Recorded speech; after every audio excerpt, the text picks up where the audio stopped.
샬롬, 하나님과 동행하는 새벽기도회 달라스 임마누엘 교회 권성철 목사입니다. 오늘도 하나님과 동행하며 풍성함을 누리시는 저와 여러분 되시길 축복합니다. 오늘 말씀은 열왕기 하 1장 1절에서 4절까지의 말씀입니다. 아합이 죽은 후에 모압이 이스라엘을 배반하였더라.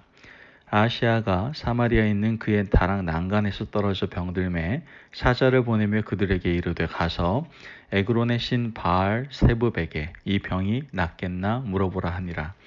여호와의 사자가 디셉 사람 엘리야에게 이르되 너는 일어나 올라가서 사마리아 왕의 사자를 만나 그에게 이르기를 이스라엘에 하나님이 없어서 너희가 에그론의 신 바알 세붑에게 물으러 가느냐. 그러므로 여호와의 말씀이 내가 올라간 침상에서 내려오지 못할지라 내가 반드시 죽으리라 하셨다 하라. 엘리야가 이에 가니라. 아멘. 하나님의 말씀입니다. 하나님의 은혜 가운데에서 지금 작은 비즈니스 선교를 하는 가운데 있습니다. 그 회사에서는 일주일에 한 번씩 다 함께 모여서 동역자들이 예배를 드리는데요. 어제 함께 예배를 드리는데 보통 새벽 말씀을 가지고 같이 쉐어를 하거든요. 그래서 그 말씀 함께 나누면서 제가 질문을 던졌습니다. 믿음의 사람이라고 한다면, 하나님의 사람이라고 한다면 기본적으로 어떤 자세를 갖춰야 되겠습니까? 라고 질문을 던졌죠. 물론 여기에 해당하는 답은 굉장히 많이 나올 수 있다고 생각을 합니다. 그러나 저는 새벽 예배 바탕으로 했을 때 정직한 말과 듣는 귀가 있는 사람이 하나님의 사람의 모습이라고 이렇게 말을 하려고 했죠. 근데 함께 예배드리는 동역자 중 한 분이 이렇게 대답을 하더라고요. 예, 하나님의 사람, 믿음의 사람이라고 한다면 뭐든 하나님께 물어야 됩니다. 너무나도 제가 생각지는 않았던 대답이지만 너무나도 공감이 되고 이해되고 동의할 수밖에 없는 대답이었던 것 같습니다. 하나님의 사람이라고 한다면 모든 일을 시작할 때 언제나 하나님께 물으며 살아가야 되죠. 아마도 이 답변에 저뿐만 아니라 여러분 모두가 공감하고 동의하실 거라고 생각을 합니다. 근데 알기는 너무나 잘 알아요. 들으면 맞아, 그래, 그거밖에 없어 라고 말은 하는데 정작 우리의 삶을 보면 우리 인생에 대해서 하나님께 묻지 않고 다른 사람 또는 다른 말, 자신의 경험, 자신의 소유에게 묻고 답을 구하는 모습을 보게 됩니다. 세상 사람들은 대부분 물어보아야 할 곳에 묻지 않고 앞서 말씀드린 그런 해답이 없는 곳에 가서 자꾸만 물으며 살아가는 것을 보게 됩니다. 여러분 어떻습니까? 과연 여러분 인생에 대해서 하나님께 늘 물으며 살아가고 있습니까? 오늘 우리가 읽은 말씀에도 참 어리석은 사람 한 명이 나옵니다. 하나님께 물어야 되는데 이방의 다른 신에게 엎드려서 인생이 그냥 쫄딱 망한 왕 이야기입니다. 아합이 죽고 아합의 아들 아하시아가 북이스라엘 왕이 되었죠. 그런데 그 아하시아 왕이 다락 난간에서 떨어져 병에 걸리게 됩니다. 이거 금방 나을 줄 알았는데 병이 잘 낫질 않는 거예요. 그러니까 마음이 초조해지잖아요. 여러분 그렇잖아요. 내가 생각했던 시간이 있는데 그 시간이 넘어가기 시작하면은 좀 초조해지지 않습니까? 그러다 보니까 뭔가 누군가에게 물어봐야 되겠다 이거예요.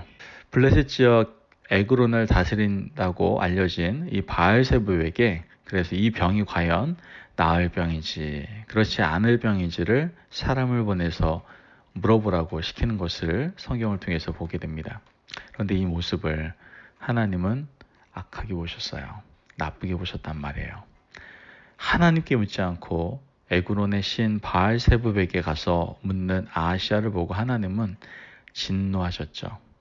그래서 엘리야를 통해서 이렇게 이야기합니다. 오늘 본문 3절과 4절 말씀에 여호와의 사자가 디셉 사람 엘리야에게 이르되 너는 일어나 올라가서 사마리아 왕의 사자를 만나 그에게 이르기를 이스라엘에 하나님이 없어서 너희가 에그론의 신 바알세붑에게 물으러 가느냐. 그러므로 여호와의 말씀이 내가 올라간 침상에서 내려오지 못할지라 내가 반드시 죽으리라 하셨다 하라. 엘리야가 이에 가니라. 하나님이 이렇게 예언의 말씀 주시죠. 지금 엘리야를 통해서. 그런데 이러한 예언의 말씀을 주실 때는요. 언제나 좀 이중적인 의미가 있어요. 이중적인 의미. 이 이중적인 의미는 무엇이냐면은 이 말을 지키지 않으면 예언대로 죽게 될 것이지만 이 말을 듣고 너가 참여하고 뉘우친다면, 돌이킨다면 너는 살게 될 것이다라는 그런 의미도 함께 담고 있다라는 거예요. 이런 이중적인 의미를 언제나 하나님께서 예언하실 때에 품고 있습니다. 성경에 나오는 대부분의 예언, 거의 모든 예언이라고 할 수 있는 모든 예언들은 이렇게 두 가지 의미를 다 가지고 있습니다. 하나의 말씀을 듣고 돌이킨 개인이나 민족은 생명을 다 얻게 되는 것이 우리는 성경을 통해서 분명히 보게 됩니다. 여러분 잘 알다시피 요나 이야기 잘 아시지 않습니까? 요나의 말을 듣고 그 마음을 돌이키고 회개한 니느웨 백성들이 생명을 다시 얻게 되죠. 그러나 수많은 선지자들의 경고에도 불구하고 돌이키지 않았던 남유다 백성들은 어떻게 됩니까? 나라도 뺏기고 성전도 불타버리는 비극적인 결과를 맞이하게 되죠. 하나님의 사람 엘리야를 통해서 하나님께서 아하시아에게 이렇게 경고하시는 이유는 무슨 말씀인 거예요? 돌이키라는 거예요. 돌이키라는 거. 여러분, 아하시아는 이 하나님의 경고의 메시지, 하나님의 그 음성을 듣고 어떻게 해야 돼요? 돌이켜야만 했습니다. 하지만 사자들로부터 그 말을 들은 아하시아의 태도가 어떻습니까? 자기가 그 말을 듣고 하나님의 음성으로 듣고 돌이킬 생각하는 게 아니라 그거 누가 말했냐? 누가 말했느냐에 대한 관심만 가지고 있어요. 자신의 잘못을 고칠 생각하지 않고 누가 말했든 상관없이 자기를 돌아보면서 내가 돌아서야 되겠구나. 내가 돌이켜야 되겠구나. 그런 생각하는 게 아니라 누가 그 말했느냐에 대한 관심을 가지고 있는 것을 보게 되죠. 그래서 이렇게 얘기하죠. 너에게 이 말을 해주는 사람이 누구냐? 이러이러하게 생기지 않았더냐? 아마 엘리야를 염두에 두고 그의 모습을 사자들에게 말을 하는 것을 보게 되죠. 하나님께서는 아하시아에게 두 번의 기회를 주셨어요. 한 번은 그가 병에 걸렸지만 하나님께 물을 수 있는 기회를 주셨고, 두 번째는 경고해 주셨고 그 경고를 듣고 뉘우칠 기회를 주셨습니다. 그런데 아하시아는 두 번의 기회를 모두 다 놓치고 말았다는 것이죠. 어제 말씀드린 바와 같이 듣는 귀가 없었기 때문에 그렇습니다. 그 결과 어떻게 됩니까? 오늘 17절 말씀에 왕이 엘리야가 전한 여호와의 말씀대로 죽고 그가 아들이 없으므로 여호람이 그를 대신하여 왕이 되니 유다 왕 여호사밧의 아들 여호람의 둘째 해였더라. 여러분, 우리 인생에도요 수많은 문제들이 일어납니다. 문제 자체를 피해갈 수 있는 인생은 아무도 없죠.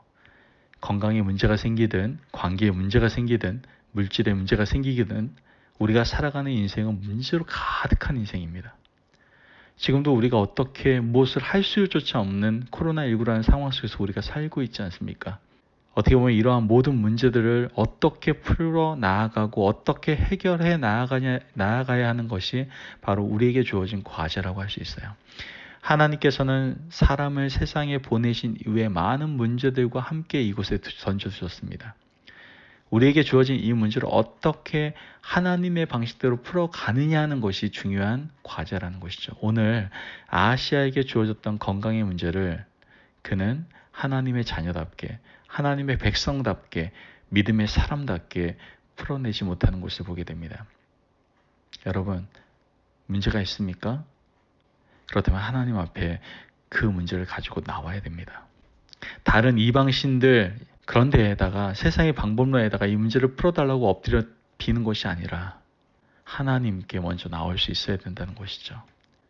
여러분, 인생에 닥치는 문제들을 우리는 지금 어떻게 풀어나가고 있습니까? 아직도 여러분 자신의 생각과 노하우, 방법 또는 세상이 주는 지식과 방법들로 문제를 해결하려고 하고 계십니까? 제발 해답이 없는 곳을 의지하며 해답 없는 곳으로 나아가지 마시고 하나님께 가지고 나오시는 저와 여러분들 되시기를 주님의 이름으로 축복합니다. 아멘.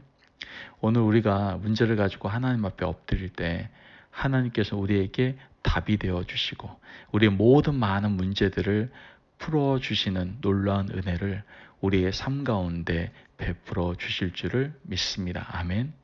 오늘도 우리에겐 산적하게 정말 굉장히 많이 쌓여있는 문제들이 있을 겁니다. 그것 때문에 스트레스도 받고 여러 가지 고민도 하고 간구하는 것을 알고 있습니다. 그러나 내가 하나님의 사람, 믿음의 사람이라고 한다면 그 문제를 가지고 하나님 앞에 먼저 나와야 됩니다. 그러면 그분이 우리의 답이 되어 주시고 우리에게 참된 자유함과 기쁨을 허락하실 줄 믿습니다. 예수님께서 우리에게 분명히 말씀하십니다. 수고하고 무거운 짐진 자들아 다 내게로 오라. 내가 너를 쉬게 하리라. 아멘. 많은 문제로 인하여 정신을 차리기 힘들고 버겁고 좌절된 마음들 들고 또한 우울감도 올 수 있는 이러한 상황 속에서 이젠 주님 앞에 하나님 앞에 나오십시오. 그리고 그분이 허락하시는 놀라운 자유함, 그 쉼을 경험하시며 평안을 누리는 저와 여러분이 되시기를 축복합니다. 기도하겠습니다. 하나님 감사합니다. 주님의 은혜 가운데 믿음의 사람, 하나님의 사람이라고 한다면 우리에게 지금 던져지고 있는 많은 문제들 속에서 우리가 먼저 무엇을 해야 되는지를 깨닫게 해주시니 너무나도 감사를 드립니다. 하나님, 그 문제를 가지고 주님 앞에 나아갑니다. 내 힘으로 내 능력으로 하려고 하는 것이 아니라 먼저 그 문제를 가지고 하나님 앞에 나와서 하나님께 물으며 나아가기를 원합니다. 그때 나의 진정한 해답, 나의 모든 삶을 인도하시는 하나님의 손길과 그 능력을 경험할 수 있는 저희들 될 수 있도록 주님 도와주옵소서.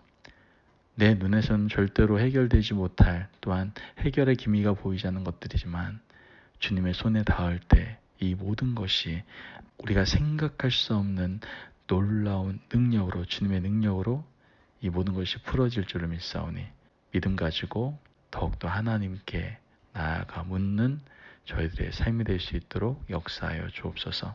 감사하며 예수님의 이름으로 기도합니다. 아멘. 오늘도 하나님과 동행하며 풍성함을 누리시는 저와 여러분이 되시기를 기도합니다. 오늘 여러분 지금도 문제들 많죠? 먼저 해야 될 게 뭐라고요? 하나님 앞에 나아가 물으십시오. 그분이 우리에게 말씀해 주실 것입니다.